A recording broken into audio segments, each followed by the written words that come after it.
انسان جو اپنے بیٹے کو وصیت کرتا ہے وہ اس کے تجربات کا نچوڑ ہوتی ہے اور کمال محبت کے ساتھ اس کی سراسر بھلائی مقصود ہوتی ہے، اور باپ وہ وصیت اپنے بیٹے کو کرتا ہے۔ اور یہاں وصیت کرنے سے قبل کتنے پیار بھرے انداز میں، یا بنیا، اے میرے پیارے بیٹے، احفظ انی اربعن و اربعن، میں تمہیں 4 چیزیں بیان کرتا ہوں اور 4 چیزیں اس کے ساتھ جڑی ہوئی ہیں، تو یہ 8 چیزیں تم یاد کر لو۔ لا یضرک ما عملت معہن، اگر یہ تیرے عمل کا حصہ بن جائیں تمہیں زندگی میں کبھی نقصان نہیں ہوگا، زندگی میں تم شر سے بچے رہو گے، برائی سے بچے رہو گے، نقصان سے بچے رہو گے، تمہارا باطن تمہارا ظاہر اچھا رہے گا اگر ان 4 چیزوں کو 4 چیزوں کے ساتھ جوڑ کر کے اپنے عمل کا حصہ بنا لو۔ فرمایا ان اغنى الغناء العقل، سب سے بڑا غنا، سب سے بڑی دولت مندی، سب سے بڑی ثروت عقل ہے۔ اگر کسی کو عقل کا رزق دیا گیا ہے تو وہ سب سے بڑا دولت مند ہے۔ اگر اس کے پاس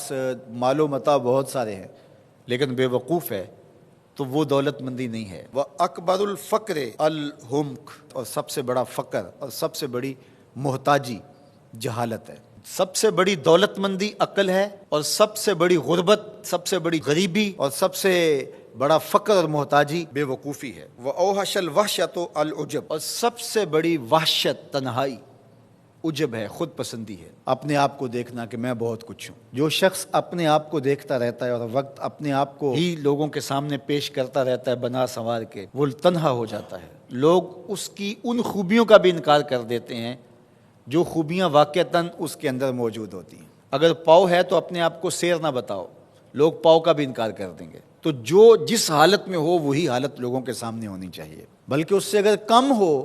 شیخ سعدی نے ایک بڑی خوبصورت بات لکھی کہ تم برے ہو لوگ تجھے نیک سمجھیں یہ بری بات ہے، لیکن تم نیک ہو اور لوگ تجھے برا سمجھیں تو کوئی فرق نہیں پڑتا، تم اللہ کی نظر میں نیک ہو۔ اس لیے تم اگر سیر ہو اور لوگ تمہیں پاؤ سمجھے تو کوئی فرق نہیں پڑتا، لیکن اگر تم اپنے آپ کو پیش کر رہے ہو تو لوگ تمہاری اس حیثیت کا بھی انکار کر دیں گے جو تمہیں حاصل ہے۔ وَأَكْرَمُ الْحَسَبِ حُسْنُ الْخُلْقِ، سب سے اچھا جو حسب و نسب ہے وہ کیا ہے؟ میں فلاں ہوتا ہوں، میں فلاں ہوتا ہوں، میں فلاں کا بیٹا ہوں، فلاں قبیلے سے میرا تعلق ہے، میرا باپ بڑا امیر کبیر تھا۔ اپنا حسب نامہ اس طرح لوگ پیش کرتے ہیں، مجھے جانتے ہو کہ میں فلاں ابن فلاں ہوں۔ سیدنا علی المرتضیٰ فرماتے ہیں بہترین جو حسب ہے جو آپ پیش کرتے ہیں وہ کیا ہے؟ حسن الخلق، تمہارے اخلاق کیسے ہیں، تمہارا خلق گواہی دے گا کہ تم اچھے خاندان کے چشم و چراغ۔ مشکاست کے خود ببوئت نہ کہ عطار بگوئت۔ فارسی کا ایک مقولہ ہے کہ خوشبو وہ ہوتی ہے جو خود بتائے کہ میں خوشبو ہوں۔ خوشبو بیچنے والا بتاتا پھر ذرا سونگھ کے دیکھیے یہ بڑی اچھی خوشبو ہے، ذرا سونگھیے، کہا یہ بتانے کی ضرورت نہیں۔ حضرت علی المرتضیٰ فرماتے ہیں تمہارے خلق کی خوشبو سے لوگ سمجھ جائیں گے یہ کون ہے، تمہارے اخلاق اتنے اچھے ہوں کہ لوگ پہچان جائیں تم کون ہے۔ تو بہترین حسب و نسب کیا ہے؟ اپنے بیٹے حضرت امام حسن رضی اللہ تعالیٰ عنہ کو بتا رہے ہیں، مجھے بتائیے امام حسن سے بہتر نسب اور حسب کس کا ہو سکتا ہے؟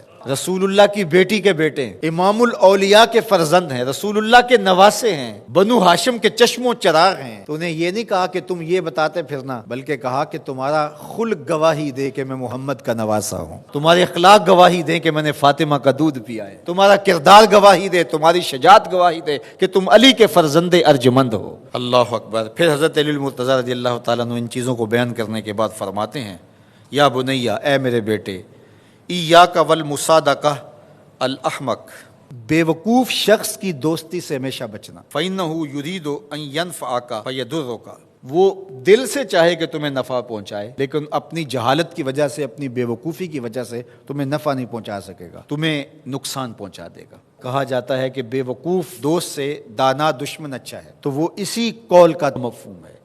آپ نے اپنے بیٹے حسن کو یہ نصیحت کی، یہ نصیحت پلے باندھنے، اور کبھی بھی جاہل اور بے وقوف سے دوستی نہ رکھیں، اس سے رویہ اچھا رکھیں، سلوک اچھا کریں، اس کے لیے خیر کا ذریعہ بنیں آپ۔ یہ مطلب نہیں کہ بے وقوف کو آپ سلام بھی نہ کریں، لیکن دوستی، اعتماد آپ اس پہ نہیں کر سکتے۔ وَإِيَّاكَ وَمُصَادِقَةَ الْبَخِيلِ، اور بخیل سے کبھی بھی دوستی نہ لگانا۔ فَإِنَّهُ يَبْعُدُ عَنْكَ أَحْوَجَ مَا تَكُونُ إِلَيْهِ، اس لیے کہ جب تجھے انتہائی ضرورت کا وقت آئے گا تو وہ تجھ سے دور ہٹ جائے گا، اور تو اس پہ توقع لگائے ہوئے ہوگا کہ میرا دوست ہے اور اوکھے ویلے میرے کام آئے گا، لیکن اوکھے ویلے وہ کام نہیں آئے گا۔ تو بخیل سے دوستی کا رب نہیں رکھنا۔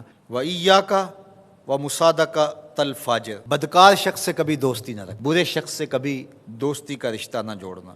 فَإِنَّهُ يَبِيعُكَ بِالطَّافَةِ، جو فاسق و فاجر ہے، برا شخص ہے، بدکار ہے، اس سے دوستی نہ رکھنا، اس لیے کہ وہ بہت تھوڑی قیمت میں تجھے بیچ دے گا۔ اور آخری بات، وَإِيَّاكَ وَمُصَادَقَةَ الْكَذَّابِ، جھوٹے آدمیوں سے کبھی دوست نہیں رکھنا۔ فَإِنَّهُ كَالسَّرَابِ يُقَرِّبُ عَلَيْكَ الْبَعِيدَ وَيُبْعِدُ عَلَيْكَ الْقَرِيبَ، وہ بعید کو تجھے قریب دکھائے گا، قریب کو تجھے بعید دکھائے گا۔ جو چیز قریب ہوتی ہے، جو سراب ہوتا ہے تو دور سے پانی دکھائی دیتا ہے، لیکن جب قریب جا کے دیکھتے ہیں تو سراب ہوتا ہے، پانی نہیں ہوتا۔